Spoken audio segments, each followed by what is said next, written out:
Eh oui, ça sent un petit peu le printemps, tout ça. Il va falloir se mettre à tondre. Et c'est peut-être plus facile avec des robots tondeuses qui tondent à notre place. Alors, c'est sûr que c'est plus facile quand on ne fait pas les choses. On ne va pas dire le contraire. Effectivement, vous avez peut-être envie d'investir cette année dans une tondeuse, robot tondeuse par robot tondeuse. On va essayer d'en parler. Vous savez que c'est quand même quelque chose qui existe depuis 20 ans, le robot tondeuse. Ça a commencé par des robots téléguidés. Ah oui, ça existait déjà il y a 20 ans. Il fallait quand même les suivre. C'était pas évident, ça ne servait pas à grand-chose. On ne les poussait pas, on les suivait. Et tout doucement, ça s'est démocratisé, surtout au niveau du particulier. C'était fait pour les professionnels. Et donc, en fait, le robot tondeuse, c'est quoi ? C'est une tondeuse autonome, en fait, qui n'a pas besoin de l'aide de l'être humain et qui va se balader toute seule sur votre terrain. Pierre, ça vous parle, les robots tondeuses ? Est-ce que vous habitez en ville à Paris ? Oui, est-ce que vous avez pas une maison de campagne ? Non, j'ai une terrasse avec un peu de verdure, mais il n'y a pas de gazon, donc... donc vous n'en aurez pas besoin. Moi, je peux vous en avoir besoin. Quand même, mais bon. Non, ce qui m'a fait rire, c'est qu'en préparant l'émission, Pierre a cru que c'était un aspirateur. Ça pourrait. Alors, ce que je disais, si on inverse les lames, ça aspire. Ça servirait plus chez moi que la tondeuse, oui.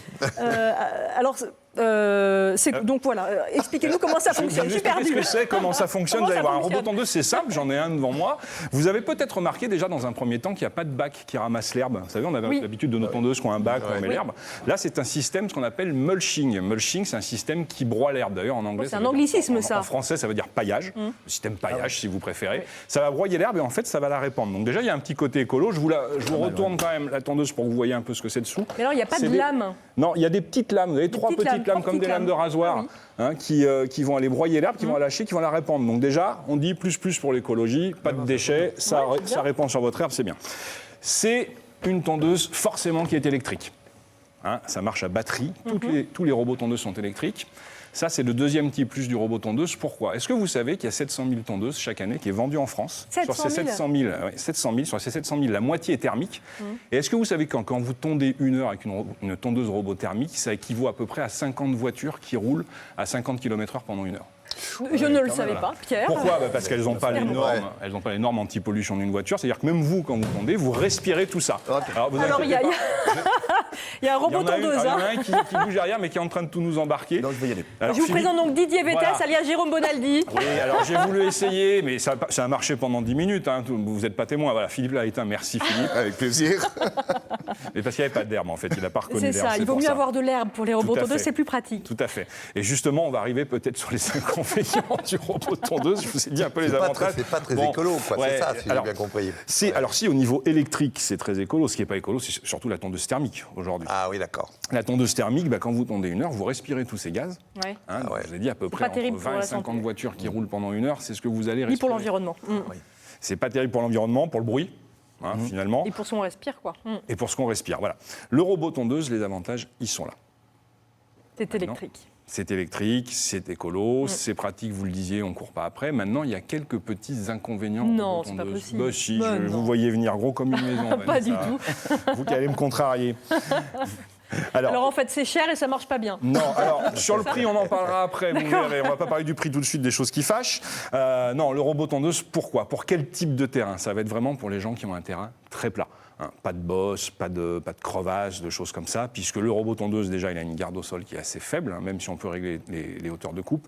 Mais lui, il est bête et méchant, ce robot tondeuse. Moi, je l'appelle le cyber-mouton.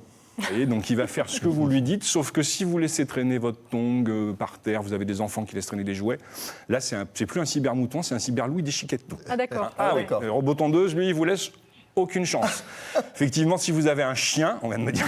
il faut faire attention parce qu'il ne va pas déchiqueter votre tongue, il va déchiqueter la crotte de chien, et là, c'est vous qui allez pas trop aimer si vous prenez votre bain de soleil à côté. Je crois qu'il allait déchiqueter le chien. Alors, ça dépend de la taille du chien. Oui. C'est toujours le même problème. Mais le chihuahua, il est mort, effectivement. Philippe, toi, t'as des moutons, non, chez toi ? Oui, on a 2 chèvres et 2 moutons, Denise et Eldouise. Voilà, c'est encore plus écolo, en fait. C'est écolo. C'est écolo, les moutons, bien sûr. Oui. Ça n'a pas la même odeur que le robot tondeuse. C'est une grande je suis d'accord. Je ne peux pas me battre contre un mouton en même temps. Là, vous mettez des arguments qui sont pas les bons. Pierre qui défend la France rurale. Mettons des moutons dans nos jardins. Absolument. Et il y a pas mal de maires, d'ailleurs, dans les villes moyennes qui ont pris cette initiative, bien sûr. Effectivement, tout à fait. Mais c'est vrai qu'aujourd'hui, on parlait des villages. Les gens dans les villages sont très intéressés par les tondeuses parce qu'aujourd'hui, ils ont des terrains forcément à entretenir. Alors, le robot tondeuse, je vous parlais des inconvénients, on va y revenir. Il y a un autre inconvénient. Comme je vous disais, il est très obéissant, sauf qu'il va partout. Si on ne lui dit pas et si on ne lui donne pas de limite, Il va chez le voisin. Il va chez le voisin, il va sur l'autoroute, il va faire les courses à votre place. Enfin bon, vous n'allez plus jamais le retrouver, hein, il ne va pas revenir.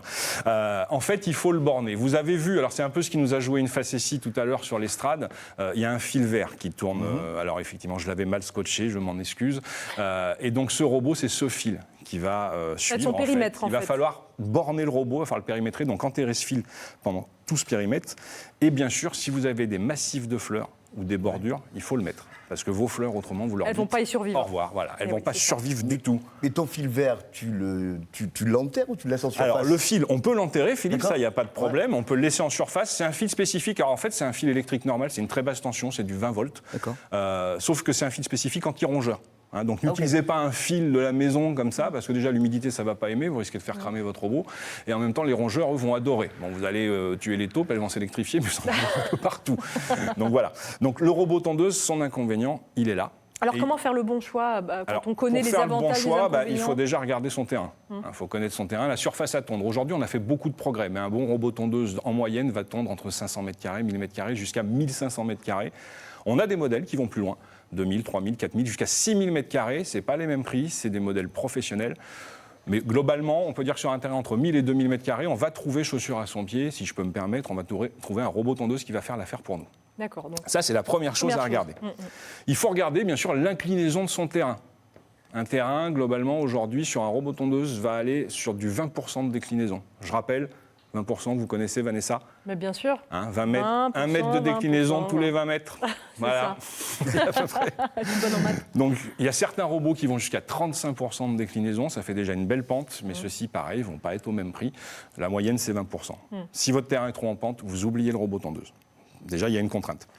Ensuite, vous vous posez les questions avec ou sans fil, on en parlait tout à l'heure. La plupart des modèles dans le commerce sont vendus avec des fils. On commence à avoir des modèles qui sont vendus sans fil. Pourquoi? Parce qu'ils sont géolocalisés par GPS. Ça, c'est plutôt pas mal. Ça coûte encore un peu un bras, je vous l'avoue.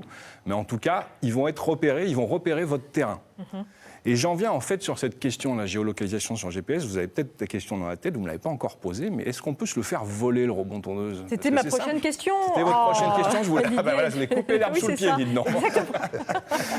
Et oui, on peut se le faire voler.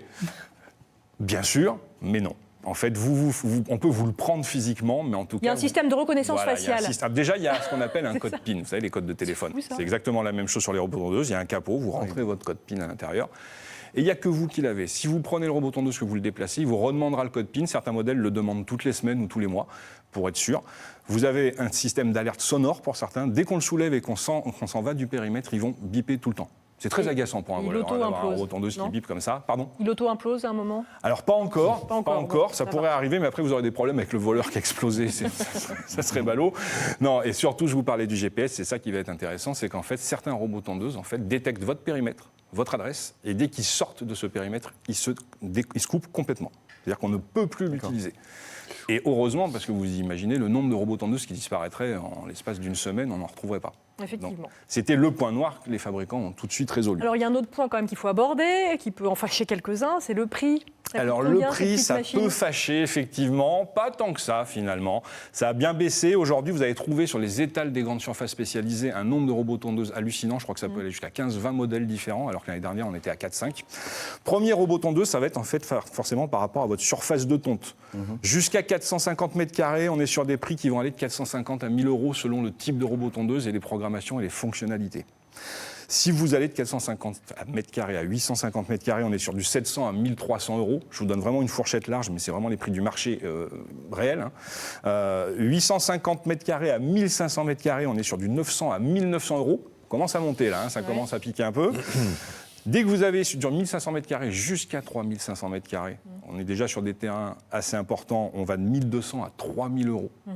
Et alors là, ensuite, dès que vous avez 3500 m² à 6000 m² et que vous voulez faire un copain pour vos moutons, ou le cybermouton pour accompagner vos moutons, Philippe, 3 à 4 000 € Ouais, le pas robot mal, tondeuse, j'imagine que vos moutons coûtent moins cher. Moins cher, ouais. Sinon, C'est là, ça. j'en ai un Bah oui. troupeau, quoi, à 3000 balles. Et ça se mange pas, en fait. Et ça se mange pas. Hein, pour faire une côtelette de robot tondeuse, ça va pas être bien pratique. Bon, en tout cas, c'est un vrai investissement, mais qui peut être intéressant. Est-ce qu'il y a un bon service SAV en général? En général, oui, parce que c'est le début du marché. Donc, tous les fabricants qui lancent un modèle assurent leur service SAV. Moi, ce que je veux dire pour le robot tondeuse, c'est que vous pouvez attendre un petit peu 2-3 ans. Ça va se démocratiser, comme on parlait tout à l'heure du robot aspirateur qui, il y a 5, 6 ans, 7 ans, était très cher et il y avait peu de modèles. Ça va se démocratiser dans les prochaines années, donc il faudra y aller. Mais commencer à regarder, ça devient intéressant. Merci beaucoup Didier pour tous ces précieux conseils. N'hésitez pas à faire vos remarques, vos commentaires via notre page Facebook ou en nous téléphonant au 0805 383 383. Voilà la page donc Ensemble c'est mieux sur Facebook.